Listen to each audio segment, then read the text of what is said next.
Get ready to match the stars. Alex Karras, Brett Summers, Charles Nelson Riley, Barbara McNair, Richard Dawson, and Joyce Bulifant as we play the star-studded Big Money Match Game 75. And now here's the star of Match Game 75, Gene Rayburn.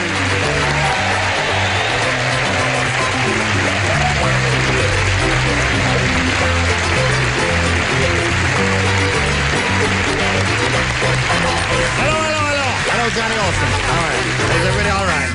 Are you quite ready to begin? Oh, yes, sir. Beginners forward. All right, let's give a polite round of applause to Monica Getz and Jane Armstrong.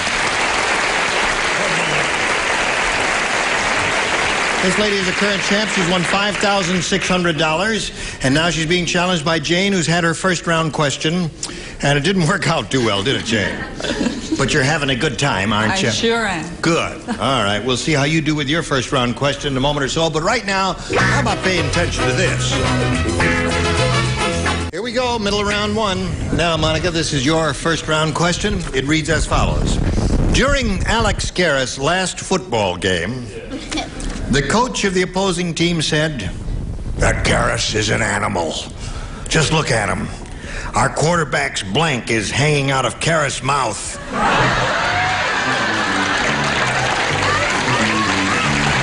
Right there in black and white. I didn't make that up. Direct quote from some coach. I just need a little Coach of the opposing football team says that Karras is an animal. Just look at our quarterback. Our quarterback's blank is hanging out of Karras' mouth. I understand all that, sweetheart.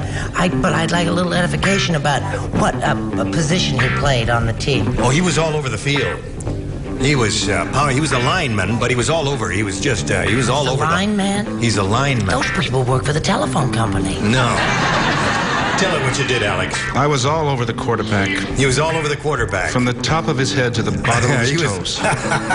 He was all over him. Quarterback's blank is in his mouth?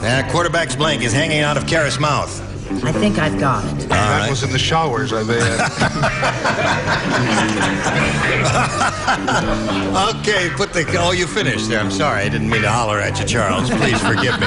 Will you forgive me?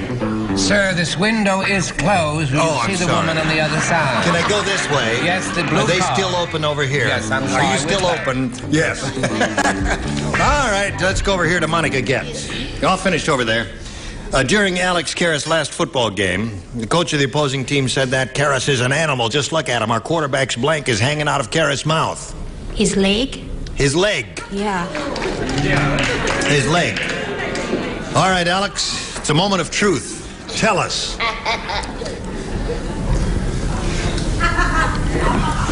Don't get too carried away, dear.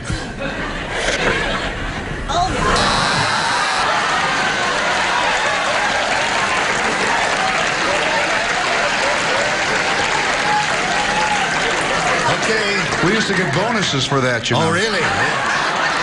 Okay, Brett, you're up. Well, the way you described it, I thought probably he just leaned over and took a great big bite right out of his rump. Now, Charles. I'm so shaken up, I've forgotten what I've said. Let me look for a moment. Yes, look for a moment. Ah, a sweet answer. Ear. His ear. His ear. And very safe. Yes, of course. I might add. Okay, Monica Getz said, our quarterback's leg is hanging out of Karras' mouth. What do you say? Well, after seeing his answer, no, never mind. Thinking of Van Gogh and all that. Van Gogh. I went with the ear, too. Well, the bullfight, don't they give you... Most people bite ears. Bite yes. ears. Oh, yes, really? when I they have never they bite run ears. into an ear biter before Yes, there. yeah. Richard, are you an ear biter?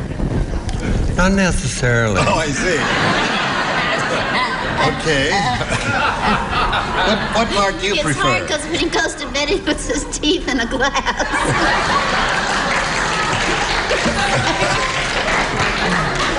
That's not true.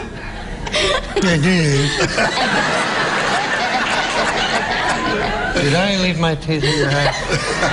What was the question? The question was, during Alex Karras,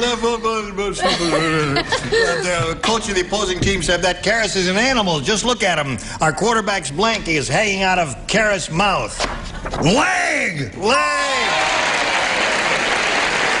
I love show business. Yeah. Give the little lady a leg. Okay, Miss Weirdo. I beg your pardon. I said his fanny. His fanny. All right. One leg, fanny, that's interesting parts of the anatomy there. So, at the end of round one, scores 1-0 favor the champ. Now we go to round two and ask Jane to make her selection. A or B, please? B. D it is. Here we go. Everybody plays. Tom said to Fred. I already don't like this question. He asked him this question. Okay. Does a pot roast have ears? And Fred said nope. And Tom said, well, then I guess I just put my blank into the oven. Is that too complicated for you? It is. Tom and Fred are talking to one another. Does a pot roast have ears? Fred said no. Tom said, well, then I guess I just put my blank into the oven. Honey, I already have my answer. All right. Something with... What? Well, there's so many things it could be, but that's such a funny idea. All right, put down one of them funny ideas. Oh, dear. Okay.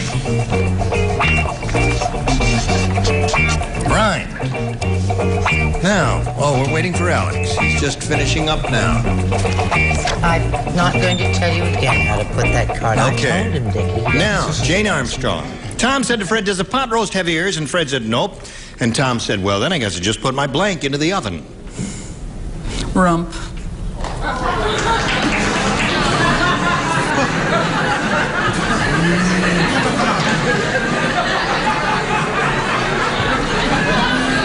I've never seen one of those with ears either. Have you?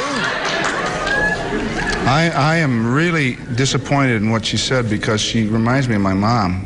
Yes. And my mom would never say rump. No. She'd be sensible and say ears again. Ears. Ears. Ears. Just put my ears into the oven. Start over again. All right. Brett, what are you hiding for, Brett? I'm not hiding. I'm hunting for my last answer. Oh. I said wife. Wife. Something with ears. Charles? I said wife also. All right, 2 wives and a pair of ears. Okay, Barbara, it's up to you. Well, I thought of wife, but it doesn't matter. Well, she didn't say wife anyway, but, I thought of TV antenna for some reason. Well, rabbit ears. Ears, yeah, right. But Yeah. I just said rabbit. But it doesn't Rabbits matter. have long ears, yes. No, it really does matter what you say, Barbara. No, It it does. didn't match. No, it didn't. No, No matter what I Yeah, said. let's see if Richard matches. Richard, we're up to you, sir. You a poet then? Yes, I am a poet. How did you know? Well, I read your latest poem, A Pot Roast from 3 Wives. And a very, very nice poem. Interesting. Thank you. Now, Jane, you've got to match Joyce to stay in the game. Okay, Joyce, may we see your card? I bet you got rump there, haven't you? Yes, Of course. naturally. I bet she has. No, but with a little tarragon and what else did you say? Sage. Sage, His wife. his wife. Okay, so that means Monica wins the game. Come on down.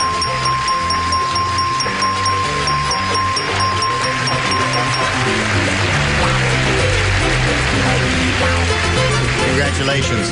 Next time, if you win next time, it would be easier if you walked around this way. It's a shorter walk. I don't want to tire you out because you've got a lot of work. Jane, we've got to part company now. It was a pleasure meeting you, my dear. It was lots of fun. Good. A pleasure to meet Jane Armstrong, ladies and gentlemen. We've got some gifts for you. While she's spinning off, you pay attention to these messages. Here we are with Monica Getz again. This is her second time up here. She has $5,700 altogether now, and she's going to try for a lot more now. You ready? I'm ready. Okay. We polled a recent studio audience, got their best response to this. The Scarlett blank. Now, the answer they gave most often is worth $500 if you match it. If you match the next one, you get $250, and the bottom one gets you $100. Whom do you call out? Richard? Scarlet Rump. No. I'm still in shock with Rump. I can't. Scarlet Pimpernel. The Scarlett Pimpernel. Wonderful person. Yeah. Charles. The Scarlet Letter. The Scarlet Letter. Brett. The Scarlet Fever. The Scarlet Fever. No, the Scarlet Lady. The Scarlet Lady. Well, what do you want with number 3? And you've got Three is Scarlet. tough. It really is. Scarlet Lady, Scarlet Pimpernel, and the Scarlet Letter. Do you want one of those? I want Scarlet Fever. You want to say Scarlet Fever? But it says the Scarlet. Oh, the Scarlet. Okay. Yeah. I take the lady then. You take the Scarlet Lady. No, Okay. no. Scarlet Lady is she says it. That's what she wants. We got to go with that. Can't change her mind that many times. I know she's a woman, it's her prerogative, all that, but that's it. We're looking for the Scarlet Lady. Let's see if the Scarlet Lady is under the $100. Well, now, wait a minute. I guess the Scarlet Lady would be under the $100 then. So we just skip that one, huh? I go right to the $250. No, let's reveal. All right, Earl, slide it. Scarlet Ribbon. Okay. Dumb answer, but what the heck? You can't win them all. Let's see if the Scarlet Lady is concealed beneath a $250 bill. The Scarlet Pimpernel. What's the Scarlet Pimpernel doing there with the Scarlet Lady?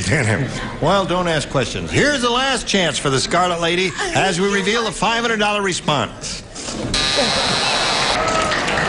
Well, all you got...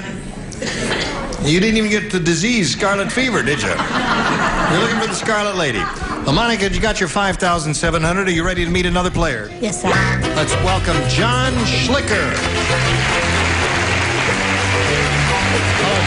Hi. John, you know Monica. Okay, John, we welcome you and ask you to tell us a little bit about yourself. Well, I'm single. I live in North Hollywood. I'm currently going to Cal State Northridge doing graduate work in the area of learning disabilities. Graduate work in learning disabilities. That's a fascinating field. I guess a very difficult one, isn't it? Yeah, but Are it's you, really... then you're a sociologist primarily? No, I was a history major. A history major? Yeah. You're switching around a little bit there, aren't you? Well, John, good luck to you here. We'll push this button and ask you to make a selection. I'll go with A. All right. We are starting a brand new game. Harvey said, my girlfriend is mad at me. For her birthday, I sent her a candygram. She ate the whole thing, and now she's got blank. He said his girlfriend was mad because he sent her for a birthday. She's mad at me because for her birthday, I sent her a candygram. She ate the whole thing, and now she's got... Da-da-da-da-da-da-da-da. Oh, it's finished. All right.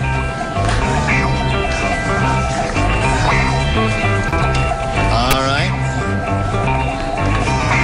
You know what it is? Yeah. Well, it's like a pound box of candy. Eat the whole thing, and then what? Put it down there, whatever. You're sitting here. You eat a whole pound of candy. What's going to happen to you? All right. Everybody ready? John. Harvey said my girlfriend is mad at me. For her birthday, I sent her a candygram. She ate the whole thing, and now she's got blank.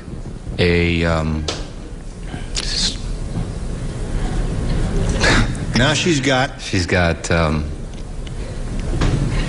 Would you like to draw a picture? Get a pencil. Yeah. Well, he'll draw a picture. She's sick to her stomach. She's sick to her stomach. She got a sore stomach. A stomach ache. Stomach ache, right. That's what we call it in my country. A stomach ache. Sick to her stomach or a stomach ache there. Okay, Alex? Well, when I was a kid growing up, and even today, Gene, if I ate a lot of candy, which, you know, and everyone eats sometimes some candy, I would get terminal pimples. Terminal pimples. Very good. That's it. You break out all over. Brett? Oh, there your little pimplas. Pimplas. That seems to be the answer. Charles? But we can take it a step further and say the Scarlet Pimpler now. Scarlet Pimpler. Barbara. I sent her a candygram. She ate the whole thing. Now she's got stomach ache, according to him. No, she doesn't. She got a face full of acne. That's what she's got.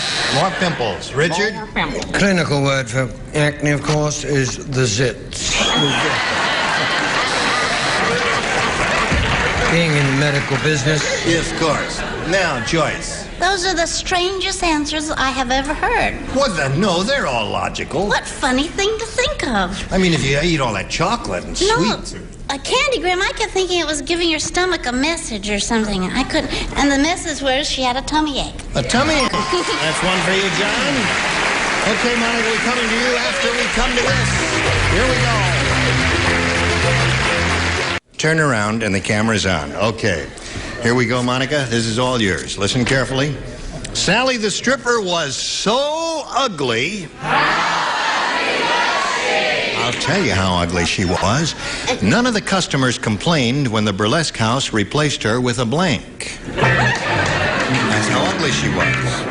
Sally the stripper was She was so ugly. None of the customers complained when the management of the burlesque house replaced her with a blank.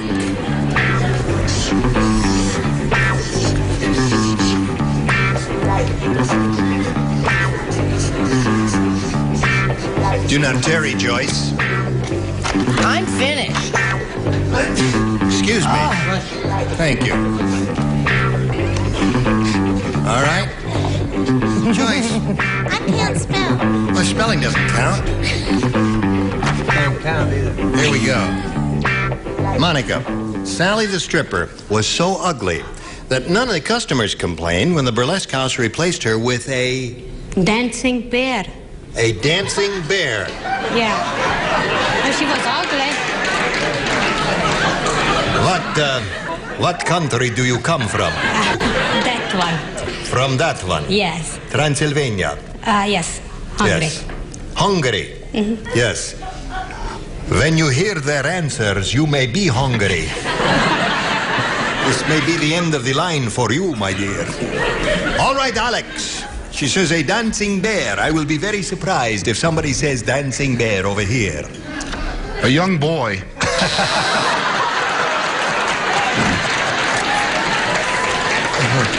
All right, Brett. Well, I said that he was replaced with what you call your dog stripper. A dog. Stripper. Replaced her with a dog stripper. Naturally. Charles? I said a jaboon. A jaboon. Jaboon. That is a baboon with a G string.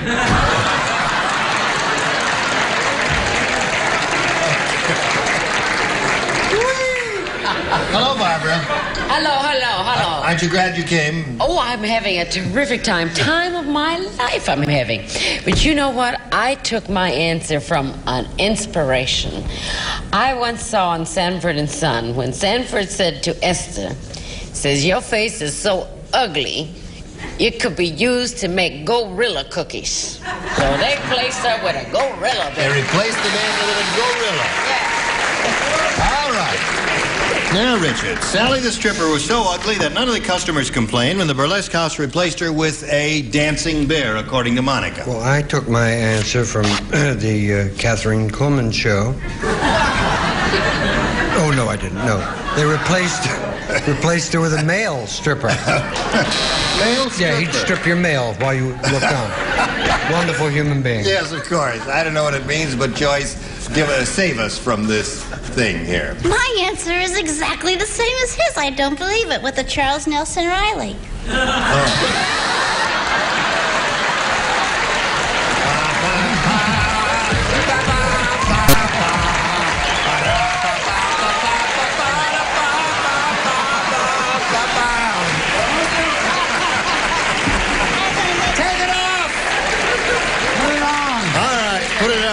And around one scores 1-0 in favor of John, and we've got to stop and do a little business with you, so pay attention. Hello there. Now, we've got to stop right here. And next time we get together, we'll start with round 2. 1-0 is the score. And we'll look forward to seeing both of you next time. And we'll all look forward to seeing Alex tonight on CBS. Yeah. Now, I don't quite understand what you mean all day. It's a CBS special, and it runs around 3 hours almost. It's a lovely film, though. You'll enjoy it. Will you be around and watch it? I'm going to watch it. You better, Gene. Okay. Listen, thank you for being with us. Thank you. I've had a nice time. Thank you, and you had something to say. Yeah, I love Barbara McNair, and I saw her in Florida and in Chicago recently, and everyone should take advantage and see her at the Persian Room in New York. At the Plaza Hotel. Oh, yes, thank indeed. you. I have 2 more weeks. Thank you. I made something for Charles's act. What is that? That's for your act, Charles.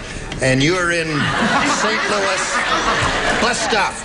At the Plantation Theater. Okay. Didn't it go there? Yes. Oh, Alex's show was on last Friday. This is Monday.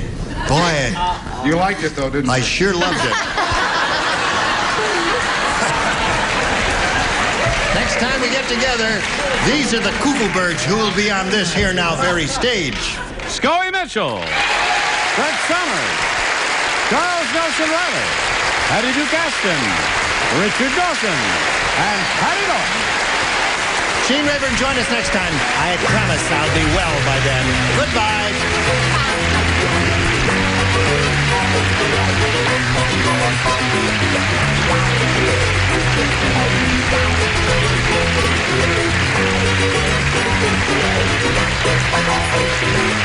This is Johnny Olson speaking for Match Game 75, a Mark Goodson, Bill Todman production.